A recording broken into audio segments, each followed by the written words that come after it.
할렐루야. 예배 자리에 나온 모든 분, 그리고 함께 온라인으로 예배드리는 모든 분에게도 주님의 은혜가 함께 하시길 축원합니다. 우리 함께 기도하시면서 주님 사랑하는 마음 찬양하시기 전에 마음과 기도하며 예배 자리에 나아갑니다. 하나님 감사합니다. 오늘도 귀하고 복된 성일밤을 허락하시고 주님 앞에서 예배드릴 수 있도록 인도하시니 감사드립니다. 하나님, 피곤하고 지친 몸과 마음과 영혼이 있다면 주님, 영원을 악망하는 모든 자에게 독수리 날개 치과 같은 새 힘으로 하나님 충만하게 덧입혀 주시고 사모하는 심령마다 하늘의 문을 여시어서 주님 예비하신 하늘의 은혜를 맛보는 시간 되게 하여 주시옵소서. 주님은 여기 있으니 주의 영이 계신 곳에 자유함이 있다고 하셨사오니 하나님 안에서 진리의 영 안에서 참된 자유함을 맛보는 복된 시간 되게 하여 주옵소서. 모든 영광 주님 홀로 받으실 줄 믿고 감사드리며 예수님의 이름으로 기도 올려옵나이다. 이렇게 찬양하실까요? 하늘의 문을 여소서.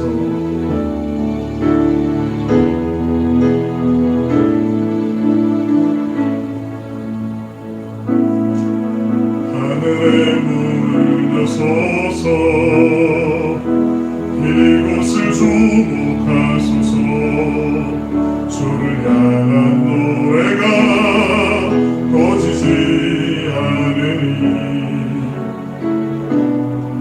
하늘을 열고 보소서. 이곳에 임재하소서.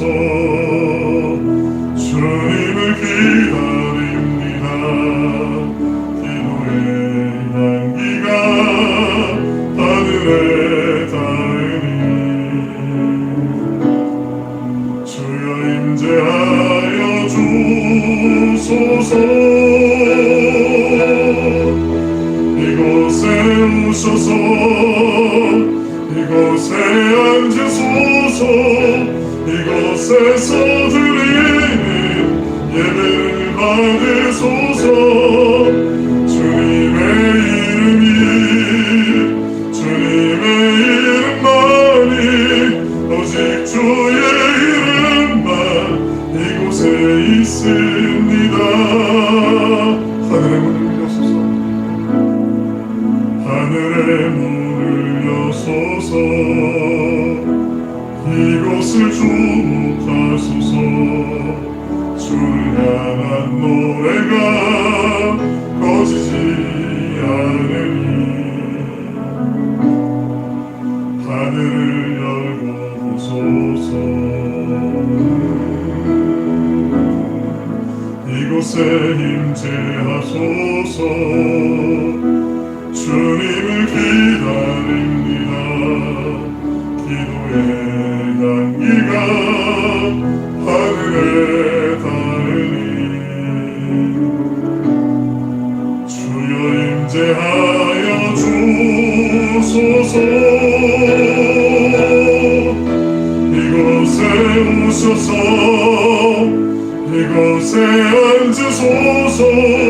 이곳에서 드리는 예배를 받으소서. 주님의 이름만이 오직 주의 이름만 이곳에 있습니다. 이곳에 앉으소서. 이곳에서 드리는 예배를 받으소서. 주님의 이름만이 오직 주의 이름만 이곳에 있으리. 날이 저물어 갈 때 빈들에서 걸을 때 그때가 하나님의 때. 내 힘으로 안 될 때 빈손으로 걸을 때 내가 고백해 여호와 이래. 날이 저물어 갈 때 빈들에서 걸을 때 그때가 하나님의 때. 안 될 때 빈손으로 걸을 때 모두 고백해 여호와 이래 주가 일하시네 주가 일하시네 주께 아끼지 않는 자에게 주가 일하시네 주가 일하시네 신뢰함을 걷는 자에게 우리 모인 이곳에 주님 함께 계시네 누리네 아버지 은혜 작은 떡과 물고기 내 모든 걸 드릴 때 모두 고백해 여호와 이래 우리 모인 이곳에 주님이 계십니다 우리 모인 이곳에 주님 함께 계시네 누리네 아버지 은혜 작은 떡과 물고기 내 모든 걸 드릴 때 모두 고백해 여호와 이래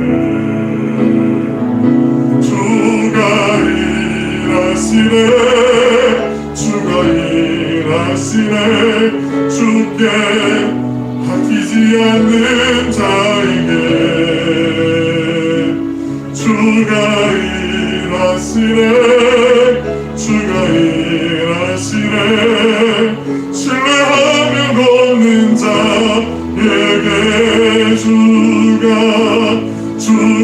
일하시네 주가 일하시네 주께 아끼지 않는 자에게 주가 일하시네 주가 일하시네 신뢰하며 걷는 자에게 이 생같이 한번 예배를 위해서 하나님 우리의 예배 가운데 임하여 주시고 하나님 우리의 모든 연약함을 누구보다 잘 아시는 주님 하나님께서 함께 하시지 아니하시면 한순간도 온전히 나아갈 수도 설 수도 없는 존재들임에도 불구하고 하나님 내 힘으로 무엇을 해보려고 그렇게 아둥바둥거리는 우리의 연약한 인생들 하나님 불쌍히 여겨주시고 하나님 뜻 안에서 하나님이 예비하신 그 은혜의 꼴을 맛보면서 누리면서 주님과 함께 동행하는 은혜를 늘 언제나 맛보길 원합니다. 하나님 이 시간 예배의 영을 부어주시고 우리의 마음을 새롭게 하여 주시고 하나님의 말씀을 통하여서 우리의 심령의 도전을 받고 새롭게 주님 앞에 또 마음의 결단도 하고 삶으로 아름답게 적용하며 삶의 예배자로 승리할 수 있는 우리 모든 예배자들 되시도록 인도하여 주옵소서. 주님 역사하여 주시옵소서. 같이 한번 기도하겠습니다. 사랑을 풍성하시고 자비로우신 아버지 하나님 감사드립니다. 귀하고 복된 나라를 하여 주시고 오늘 이 밤에도 주님 전에 나와서 함께 찬양하며 주님 앞에 기도하며 말씀을 사모할 수 있도록 인도하시니 감사드립니다. 하나님 우리의 힘으로도 아니요 누구로도 아니요 오직 여호와의 이름으로만이 모든 일을 감당하시는 주님을 믿사오니 기도의 자리에 하나님 우리의 마음을 빼앗기지 않게 하여 주시고 하나님과 동행하는 그 기쁨의 자리 늘 언제나 구원의 감격이 넘쳐나는 삶이 될 수 있도록 인도하여 주시옵소서. 내 힘으로 내 노력으로 할 수 있는 것 너무나도 제한적이지만 하나님의 품 안에서 하나님의 능력받아서 하나님의 권능에서는 붙잡힌 바 되어서 주님의 능력까지 우리의 모든 영광을 풀어버릴 수 있도록 주님이 함께 하시는 것을 믿음의 눈으로 바라보며 주님이 역사하시는 것을 믿음으로 바라보며 주님의 때를 기다리는 가운데 주님 동행하는 가운데 주님 뜻을 순종하는 가운데 하나님의 역사하시는 바라볼 수 있는 간증자들이 되게 하여 주시옵소서. 하나님 이 밤에도 주님을 만나기를 원합니다. 우리의 모든 연약함과 허물들 주님 이 시간 주님의 십자가 앞에 내려놓사오니 주님의 보혈로 덮어주시고 정결하게 하여 주시고 새로워지게 하여 주시옵소서. 하나님 만나는 시간 되게 하시고 하나님의 영광으로만 충만한 시간이 되게 하여 주시옵소서.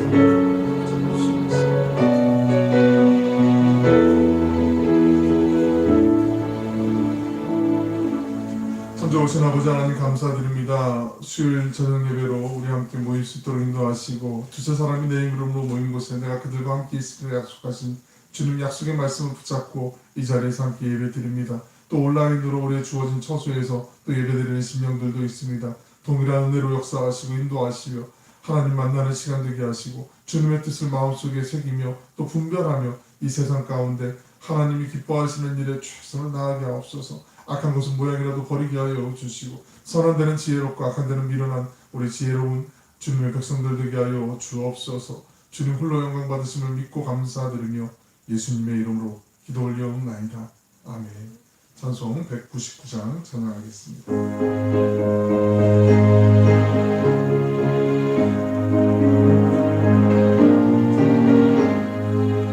나의 사랑하는 책 비록 헤어졌으나 어머니의 무릎 위에 앉아서 재미있게 듣던 말 그때의 지금도 내가 잊지 않고 기억합니다.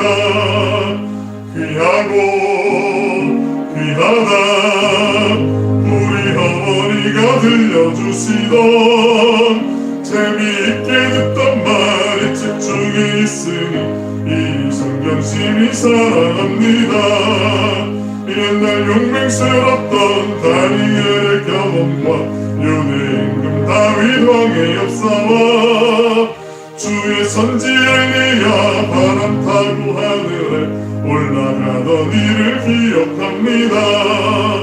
귀하고 귀하다 우리 어머니가 들려주시던 재미있게 듣던 말이 집중해 있으니 이 성경심이 사랑합니다.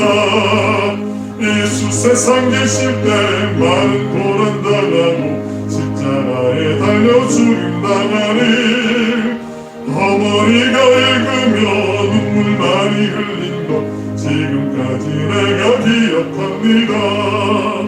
귀하고 귀하다 우리 어머니가 들려주시던 재미있게 듣던 말이 책 중에 있으니 이 성경심이 사랑합니다.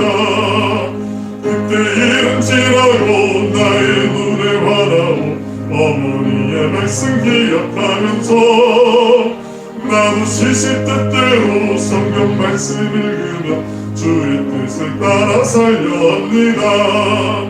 귀하고 귀하다 우리 어머니가 들려주시던 재미있게 듣던 말이 책 중에 있으니 이 성경심이 사랑합니다. 오늘 이 밤에 우리에게 허락하신 하나님의 말씀은 구약성경 호세아 9장 10절로 14절의 말씀입니다. 호세아 9장 10절로 14절의 말씀을 제가 봉독해 드리겠습니다.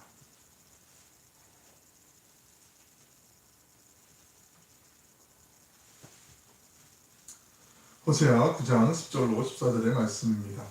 옛적에 내가 이스라엘을 만나기를 광야에서 포도를 만난 같이 하였으며 너희 조상들을 보기를 무화과 나무에서 처음 맺힌 첫 열매를 봄같이 하였거늘 그들이 바알보올에 가서 부끄러운 우상에게 몸을 들이므로 저희가 사랑하는 우상같이 가증하여 졌더라. 에브라임의 영광이 새해같이 날아가리니 해산하는 것이나 아이 베는 것이나 임신하는 것이 없으리라. 혹 그들이 자식을 기를지라도 내가 그 자식을 없이 하여 한 사람도 남기지 아니할 것이라. 내가 그들을 떠나는 때에는 그들에게 화가 미치리로다. 내가 보건대 에브라임은 아름다운 곳에 심긴 두루와 같으나 그 자식들을 살인하는 자에게로 끌어내리로다. 여호와여 그들에게 주소서. 무엇을 주시려 하나이까? 아이 되지 못하는 태와 젖없는 유방을 주시옵소서. 아멘. 할렐루야. 복된 3일밤 저녁 예배의 자리에 또 온라인으로 함께 예배드리는 모든 분에게 주님의 은혜가 함께 하시길 축원합니다. 오늘 기도 시리즈 5번째 시간 호세아의 기도에 대해서 살펴보겠습니다. 내일부터 또 큰 명절 추석 한가위와 더불어서 설날 명절 설 명절이 시작이 되는데 혹시 또 고향이나 여러 가지 일로 방문하는 분들 가고 오는 길 안전하게 또 평안하게 복된 그런 되시길 또 기도합니다. 우리가 살아가면서 구약 성경에 있는 예언자들, 특별히 시대가 악할 때 예언자는 하나님의 심판을 백성에게 전해야 되는 사명이 있습니다. 하지만 이미 부패한 백성들의 마음에 아무리 예언자가 정말 간절함으로 피눈물을 흘리면서 호소를 해도 그 심판의 메시지가 들릴 리가 없습니다. 호세아는 멸망을 앞둔 시대를 살아가는 예언자였습니다. 그렇기 때문에 다가올 재앙을 알리는 그 메시지에도 불구하고 마음이 굳을 대로 돌같이 굳어버린 강팍해진 그 백성들이 돌이키지 않고 오히려 호세아를 미친 사람이라고 조롱까지 하였습니다. 하지만 호세아는 그런 민족을 사랑으로 품었지요. 자신과 부부관계인 고멜의 그 타락한 행위에 대해서도 사랑으로 용서하고 품어줌으로써 우리가 잘 아시는 것처럼 사랑의 예언자라는 칭호를 얻습니다. 그의 이런 행위는 이스라엘 백성을 인내하고 품어주시는 하나님의 사랑을 상징적으로 보여주는 것이죠.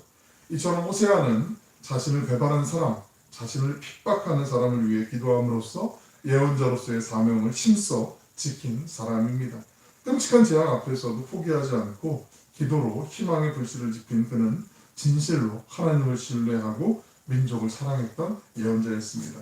호세아는 지난 시간에 우리가 살펴봤던 그 아모스보다 약 10년쯤 뒤에 북왕국 이스라엘에서 등장하여 활동했습니다. 호세아는 주전 750년부터 725년 그 사이 활동했는데 이때는 바로 이스라엘이 멸망하기 직전이었습니다. 정치 사회적으로 매우 혼란스러웠던 시기였죠. 북왕국 이스라엘은 잘 아시는 것처럼 여로보암 2세 때 어느 정도 번영을 누렸습니다. 그 뒤로 25년 동안 6명의 왕이 등장을 하게 돼요. 스가랴, 살룸, 무나헴, 부가히야, 베가, 호세아가 들어섰고 그 가운데 4명이 암살을 당하게 됩니다. 다시 말씀드려서 여로보암 2세 때는 비교적 정치적인 안정을 좀 누렸지만 여로보암 2세가 죽은 다음에 왕위를 이은 6명의 왕 가운데 무나헴과 호세아를 제외한 나머지 4명의 왕이 모두 암살을 당하게 돼요. 왕조가 여러 차례 뒤바뀌는 아주 정치적인 혼란을 거듭하게 되는 거지요. 호세아가 등장한 시대는 특별히 가난한 사람들에게 불의가 자행되었고 하나님의 뜻은 일반적으로 무시되었으며 종교적으로 가나안의 풍요신들인 바알과 아세라 숭배가 유행처럼 그냥 트렌드처럼 번져갔어요. 실제로 가나안 종교는 여호와 신앙과 상당히 이게 막 혼합되어 있어서 많은 이스라엘 사람들이 바알 신과 여호와 하나님을 제대로 구별할 수가 없었어요. 그래서 그들 중에 여로보암 2세 통치하던 시기에 이스라엘이 누린 그 경제적인 번영을 마치 하나님이 아닌 바알의 덕분으로 여기는 사람들도 심지어는 있었어요. 호세아서 2장 8절에 있는 말씀 우리 한번 같이 읽어보실까요? 호세아 2장 8절 시작. 곡식과 새 포도주와 기름은 내가 그에게 준 것이요 그들이 바알을 위하여 쓴 은과 금도 내가 그에게 더하여 준 것이거늘 그가 알지 못하도다. 큰 소리로 우리 같이 읽어볼게요. 한번 다시 읽어볼까요? 시작. 곡식과 새 포도주와 기름은 내가 그에게 준 것이요 그들이 바알을 위하여 쓴 은과 금도 내가 그에게 더하여 준 것이거늘 그가 알지 못하도다. 이게 큰 소리면 파리도 죄라는 거 아시길 바라요. 제사장이나 선지자 같은 종교 지도자들도 지도력으로 올바로 행사하지 못했죠. 책임 있는 자리에 있는 지도자들이 재구실을 못함으로 온 이스라엘은 파국을 맞이할 수밖에 없었습니다.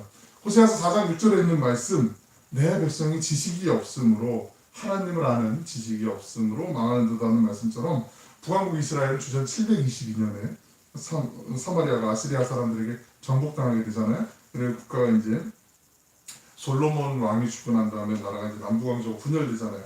약 200년 만에 북왕국 이스라엘이 먼저 이제 망하게 되는 거죠. 오늘 말씀에 등장하는 호세아 개인에 대해서는 거의 알려진 게 없습니다. 아모스에는 그래도 드고아 출신의 아모스의 출생 지역과 직업, 목동이면서 또 뽕나무밭을 일구는 사람이라는 것 우리가 어느 정도 알고 있었는데 호세아서에서는 이에 대해서는 아무것도 언급되어 있지 않아요. 호세아서 1장을 보시면 그의 아버지인 브에리가 나오고 아내인 고멜이 나오죠. 그리고 상징적인 의미를 가진 3명의 자녀의 이름 이스르엘, 로루하마, 로암미 이렇게 3명의 이름만이 기록되어 있습니다. 성경에 기록된 그 주전 8세기 문서 예언자들 모두가 남한국 유다 출신인데 반해서 호세아의 이름의 뜻이 구원이라는 뜻이거든요. 구원. 근데 호세아만이 유일하게 북왕국 이스라엘에서 태어나 그곳에서 예언 활동을 한 유일한 북왕국 출신의 예언자가 주전 8세기 때 활동했던 예언자 가운데 호세아가 유일한 북왕국 출신의 예언자라는 거죠. 앞서 말씀드린 것처럼 호세아를 일컬어 흔히 사랑의 예언자라고 부릅니다. 이는 자신의 아내를 끝까지 사랑으로 바라주는 모습에서 비롯된 거죠. 당시 율법은 자신의 품을 떠나서 다른 남자와 이렇게 나쁜 짓을 한 아내는 돌로 쳐서 죽이라는 그 신명기나 레위기의 말씀이 있었지만 그 율법대로 처리하지 않고 사랑으로 품어주었어요. 호세아의 이런 태도는 이스라엘을 향한 하나님의 마음이자 행동이라는 걸 우리가 알고 있습니다.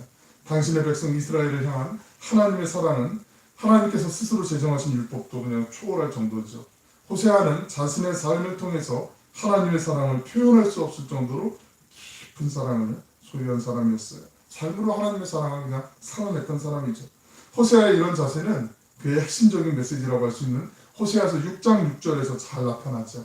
호세아서 6장 6절에 있는 말씀 같이 한번 읽어볼게요. 시작. 나는 인애를 원하고 제사를 원하지 아니하며 번제보다 하나님을 아는 것을 원하노라. 아멘. 여기서 인애라는 것은 히브리어로 헤세드라는 단어인데요. 구약성경에서 사랑, 충성, 친절, 경건, 은혜, 신실 등으로 번역되어서 등장하는 단어거든요. 이 헤세드라는 단어. 이 헤세드는 남편과 아내 사이, 친척 사이, 친구 사이, 손님이나 주인 서로 이 사이, 윗사람과 아랫사람 이런 서로가 서로에게 지켜야 할 바를 지키는 것을 의미할 때 이 헤세드라는 단어를 쓰게 돼요. 자신이 맺고 있는 인간적 관계에 대한 신실함을 뜻하는 단어가 헤세드라는 거죠. 우리가 흔히 사용하는 말로 인간적인 도리라고 우리가 얘기할 수가 있어요. 호세아는 인간적인 도리에 충실한 것이 하나님을 진정으로 아는 것이라고 그렇게 말하고 있어요. 물론 호세아는 여기에서 하나님께 드리는 제사나 번제 자체를 거부하는 게 아니지요. 형식적인 예배가 아니라 더 선행되어야 할 것이, 우선되어야 될 것이 인간적인 관계 속에서 주어진 도리에 충실해야 하면 내 맡은 역할을 잘 감당해야 됨을 강조하고 있는 거죠. 호세아가 타락한 아내를 율법대로 처단하지 않고 사랑으로 받아준 것은 아내가 아내로서의 도리를 배반했지만 자신은 남편으로서의 도리에 얼마나 충실했는가를 보여주기도 한 거죠. 참 어렵지만 참된 사랑은 사랑하는 사람의 배반까지도 품을 수 있어야 함을 호세아를 통해서 하나님께서 우리에게 일깨워 주시는 장면이라고 보시면 돼요. 인간적인 도리에 충실하는 것이 그 어떤 것보다 우선임을 말하고 있어요. 자신의 인간적 도리에 충실하게 사는 것이 곧 하나님을 아는 거라고 우리가 볼 수 있는 거죠. 하나님께서는 당신의 사람들이 인간적인 도리를 먼저 행하시길 원해요. 마태복음 5장 23절 24절에서도 주님은 예물을 제단에 드리기 전에 누구 형제하고 원망 드릴 만한 일이 생각나면 예물 잠깐 내려놓고 제단 앞에 내려놓고 먼저 와서 형제하고 화목하고 화해하고 난 다음에 예물을 드려라. 예배 드려라. 그렇게 말씀하시는 거 아니겠어요? 이게 인간적인 도리라는 거죠. 우리 마음의 중심을 보시는 그 하나님께서 원하시는 것입니다. 간혹 우리 살면서 참된 신앙이 아니면서 은혜만 얘기하고 믿음을 강조하지만 상식 이하의 행동과 말을 하는 이 시대의 신앙인들에게 주님이 정말 원하시는 것이 무엇인지 우리가 정말 분별해야 돼요. 내가 하면 로맨스고 남이 하면 불륜이고 이런 이중적인 잣대를 가진 그리스도인들이 솔직히 너무 많잖아요. 우리 호세아서에는 그 호세아의 기도가 거의 기록되어 있지 않습니다. 호세아가 이스라엘 백성들을 위해서 기도를 하지 않은 것인지 아니면 호세아가 예언자의 기도보다 하나님의 그 사랑에 더 무게를 두어서 기록하지 못한 것인지 우리가 알 수는 없어요. 우리는 호세아서에서 호세아의 기도를 오늘 본문에 담긴 구절 한 구절에서 찾아볼 수가 있습니다. 만날 수가 있어요. 호세아의 유일한 기도는 본문 호세아 9장 10절로 14절에서 마지막 절에 담겨 있는데 우리 14절에 있는 말씀 같이 한번 읽어볼까요? 시작. 여호와여 그들에게 주소서 무엇을 주시려 하나이까 아이 되지 못하는 태와 젖없는 유광을 주시옵소서. 14절의 의미를 파악하기 위해서 10절부터 시작하는 단락 전체의 내용을 우리가 좀 살펴볼 필요가 있습니다. 그래야 24절의 말이 와닿을 수 있거든요. 이 단락은 예언의 양식으로 분류하면 역사를 회고하는 역사 회고 양식에 속하게 돼 있어요. 흘러간 역사를 다시 회상해 보는 거죠. 더듬는 거죠. 기억을. 현재의 죄악을 그래서 보다 더 명확하게 드러내려고 하는 방식 가운데 하나거든요. 호세아는 이스라엘의 과거를 한번 다시 복기해보고 있어요. 여호와 하나님이 옛날에 옛적에 이스라엘 백성들을 척박한 사막에서 오아시스를 만난 것처럼 광야에서 만난 그 포도같이 아주 소중하게 귀하게 여겨주셨어요. 그들을 무화과 나무에서 처음 맺힌 그 첫 열매를 보는 것 같이 하나님께서 사랑해 주셨단 말이죠. 본문 10절에 있는 말씀 10절 한번 읽어보실까요? 10절입니다. 시작. 옛적에 내가 이스라엘을 만나기를 광야에서 포도를 만난같이 하였으며 너희 조상들을 보기를 무화과 나무에서 처음 맺힌 첫 열매를 본같이 하였거늘 그들이 바알브올에 가서 부끄러운 우상에게 몸을 들임으로 저희가 사랑하는 우상같이 가증하여 줬도다. 호세아는 여호와 하나님과 이스라엘 관계를 부부관계로 설명한 예언자잖아요. 이러한 비유는 이스라엘이 가나안 땅에서 이제 이방 신인 바알을 섬기는 것이 원래 본래 남편인 여호와에 대한 배반행위임을 분명히 드러내주는 아주 기발한 해석이죠. 호세아는 여호와는과 이스라엘은 애굽에서부터 서로 사랑에 빠진 연인과 같은 관계였고 척박한 광야를 지나면서 그때만 허니문이었어요. 이 허니문 사이 기간을 보냈어요. 가나안 땅에 정착하면서 소위 이제 우리 시쳇말로 등 따숩고 배부르니까 이제는 정부인 바알과 바람을 피웠다라고 그렇게 판단하고 얘기하는 거예요. 호세아 13장 4절로 6절에 있는 말씀을 같이 한번 읽어보겠습니다. 시작. 그러나 애굽 땅에 있을 때부터 나는 내 하나님 여호와라. 나 밖에 내가 다른 신을 알지 말 것이라. 나 외에는 구원자가 없느니라. 내가 광야 마른 땅에서 너를 알았거늘 그들이 먹여준 대로 배가 불렀고 배가 부르니 그들의 마음이 교만하여 이로 말미암아 나를 잊었네. 이제 하나님 필요 없어요. 등 따숩고 배부르니까 이제 새로운 거에 눈을 뜨고 싶은 거예요. 이게 이스라엘 백성들의 최초 스캔들이 가나안 땅의 경계 지역에 위치한 그 바알보올이라는 곳에서 일어났습니다.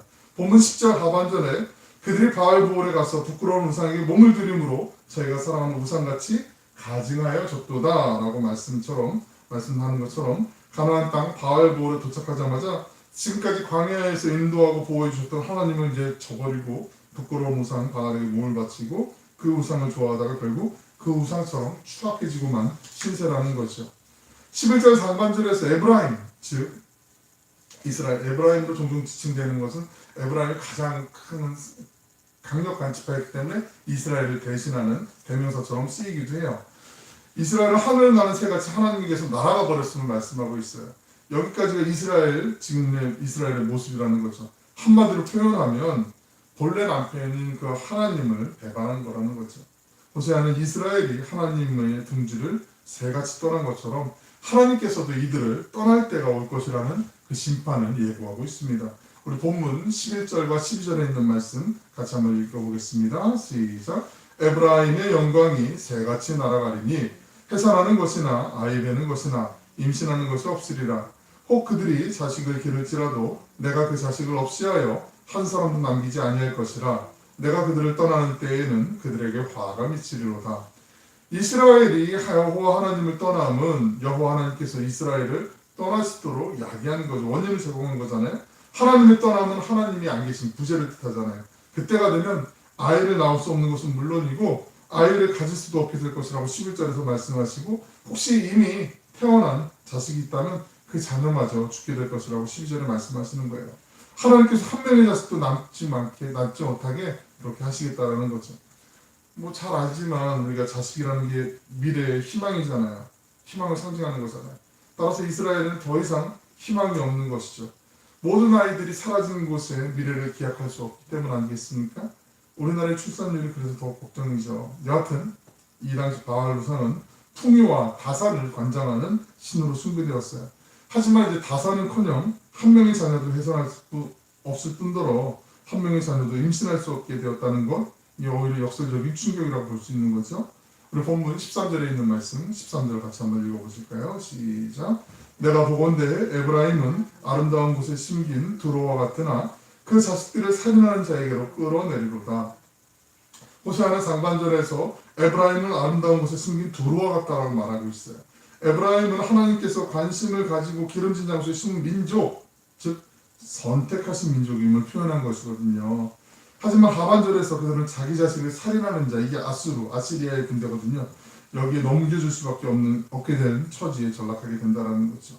하나님께 선택받은 백성이 이제는 하나님께 버림받은 백성이 되는 거죠. 본문 14절 호세아의 기도는 바로 이런 맥락, 이런 상황에서 나온 거예요. 호세아는 자신을 향하여 호세아서 9장 7절에 보면 어리석고 미친 사람이라고 사람들이 막 욕을 하고 비난하고 공격하거든요. 이스라엘 백성들을 위해서 중보적 기도를 하고 있어요. 호세아는 하나님께서 심판하시기로 결정하심에 침묵만 하지 않아요. 예언자는 하나님과 그 백성 사이에서 끼어있는 사람이잖아요. 호세아는 하나님 편에 서서 이스라엘을 고발하기 시작했어요. 그에 합당한 하나님의 심판이 이제 전해주었어요. 하지만 여기서 그냥 끝나는 게 아니라 멈춘 것이 아니라 이스라엘 편에 이제 서가지고 이들을 위해서 14절 하반절과 같이 하나님께 기도를 드리는 거죠. 아이 베지 못하는 태와 젖없는 유방을 주옵소서. 이게 무슨 의미일까요? 원래 우리 생각해보면 이런 상황에서는 하나님 제발 이스라엘에게 임할 심판을 거두어 주시옵소서 이렇게 중보적 기도하는 게 더 합당한 거 아닐까요? 하지만 호세아는 이스라엘의 그 심판에 대해서 한마디 이의를 달지 않고 토달지 않고 그대로 인정하고 받아들여 수용하고 있어요. 하나님 백성의 종말은 더 이상 바꿀 수가 없는 이미 결정된 사항이라는 것을 받아들인 거예요.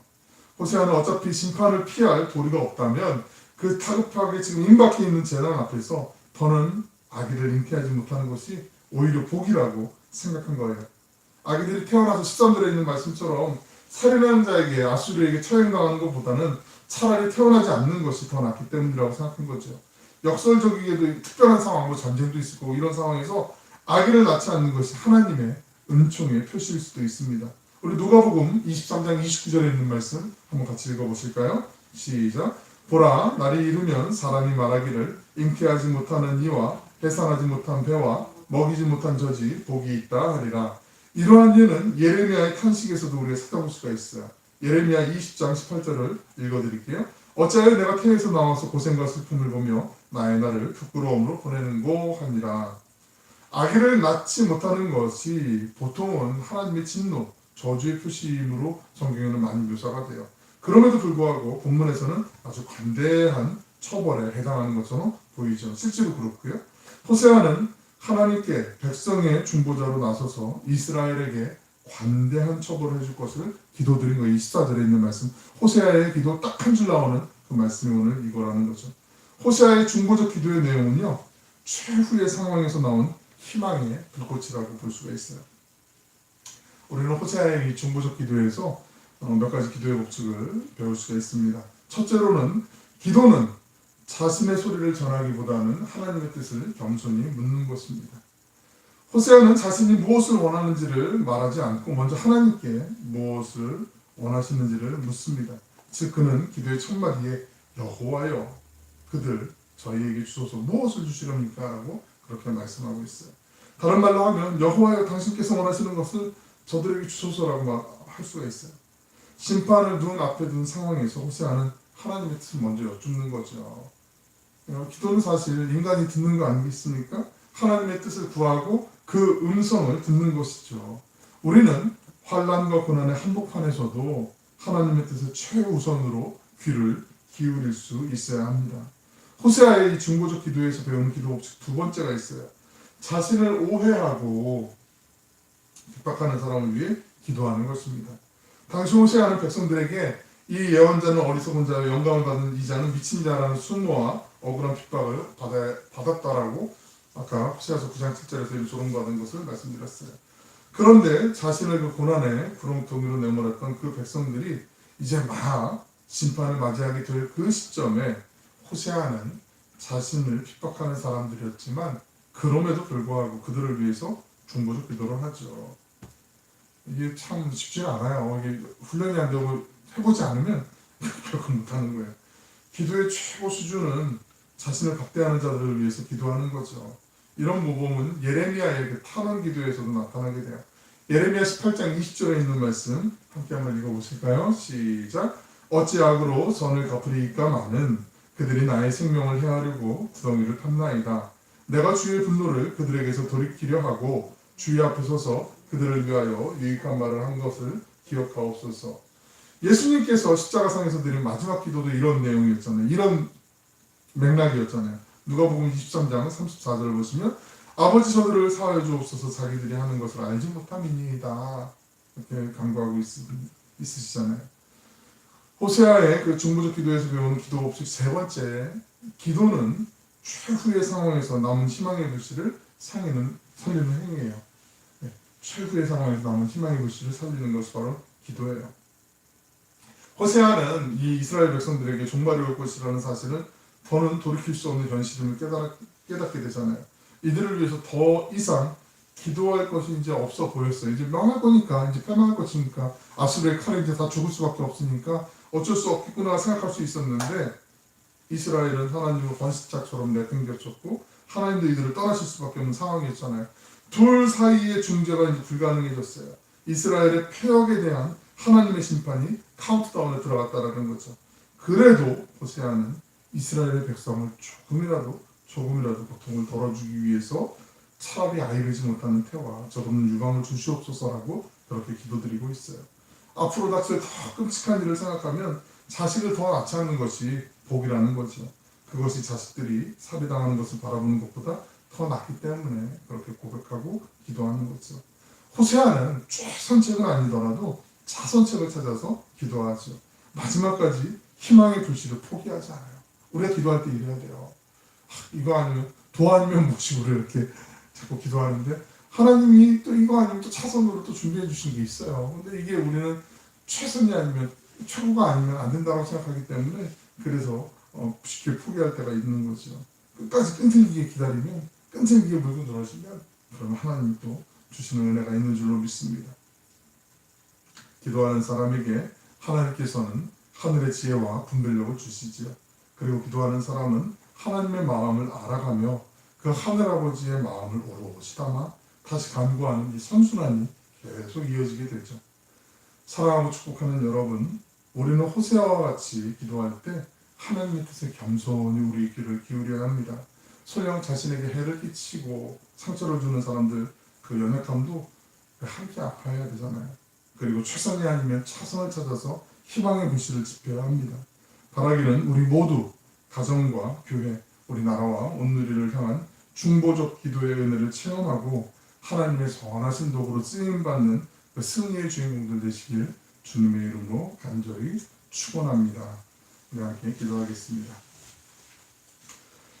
사랑하는 풍성하시고 자비로우신 아버지 하나님, 많은 혼란과 어지러움 가운데 우리가 살아가고 있음을 부인할 수가 없습니다.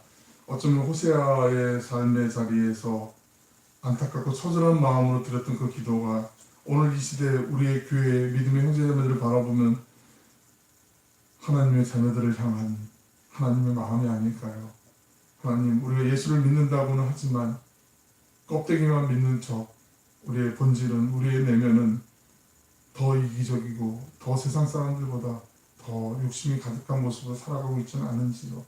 주님, 우리를 불쌍히 여기시고 하나님이 기뻐하시는 것에 우리의 생각과 우리의 시선이 초점이 모이게 하여 주시옵소서. 예수님이 살아가셨던 그 걸음을 묵묵히 따라가는 복된 순례의 걸음을 우리가 걸어갈 수 있도록 주님 함께하여 주시길 원합니다. 우리가 주님의 음성을 듣기를 원하고 귀를 기울여서 하나님의 마음을 분별하기를 원하고 하나님, 우리에게 해를 끼치거나 손해를 입힌 사람을 위해서도 기도할 수 있는 넉넉한 믿음의 넓이도 허락하여 주시며 또 기도할 때 이것만 들어주셔야 된다라고 단정짓고 기도하는 것이 아니라 하나님이 또 원하시고 하나님이 예비해 주신 또 다른 돌파구가 있는 것을 우리가 믿음으로 기억하고 또 고백하고 간구하며 주님 앞에 기도할 때 하나님의 응답이 있는 것을 우리가 믿음으로 보면서 호세아처럼 기도하며 주님 앞에 나아갈 수 있도록 은혜 베풀어 주시옵소서.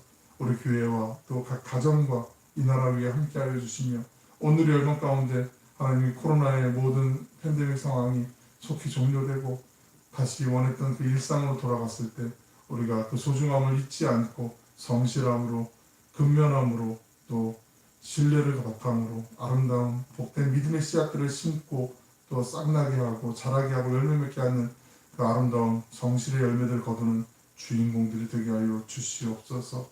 감사드리며 예수님의 이름으로 기도 올려옵나이다. 아멘.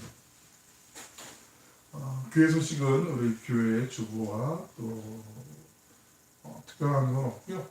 내일부터 있는 연휴지만 또 상황인지라 잘 건강하게 또 안전하게 잘 지내시고 또 오가는 길은 또 그렇게 복되게 잘 다녀오시면 좋겠습니다. 우리 함께 찬송 299장 찬양하시겠습니다.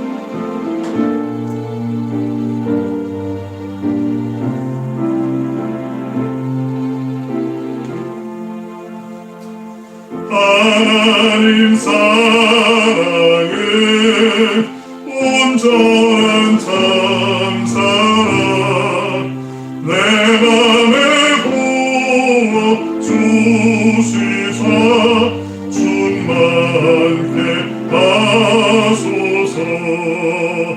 내 주님 참사랑 햇빛과 같으니 그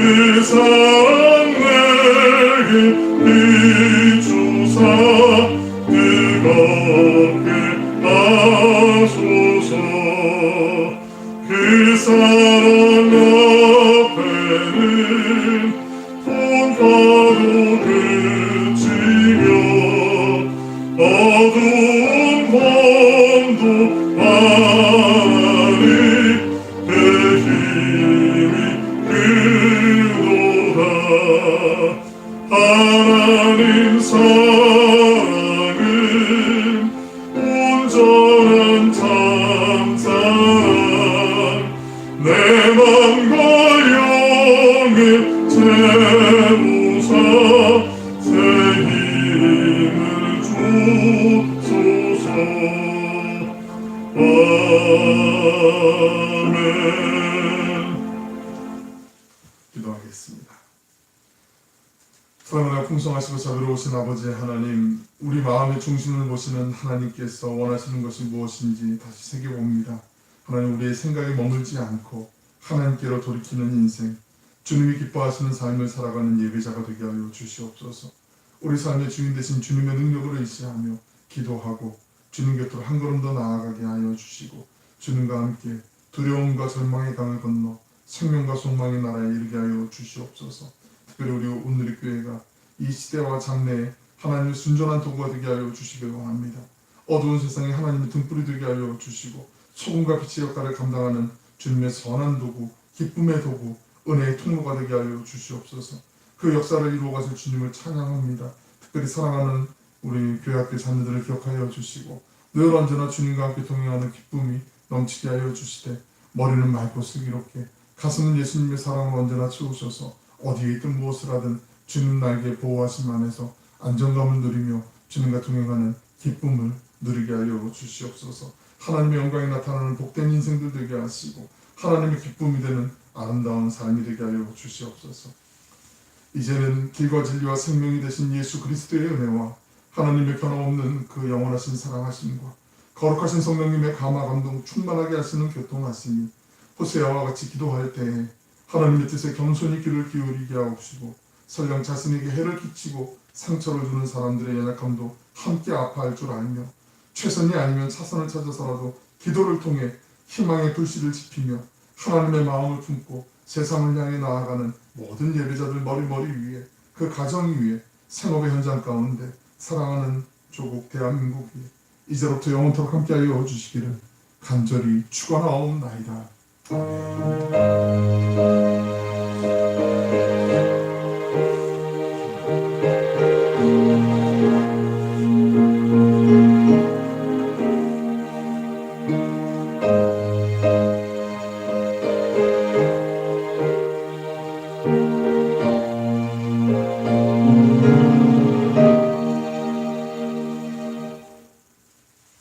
예배를 마쳤습니다. 하나님께 감사와 영광의 박수를 드리고 마치겠습니다.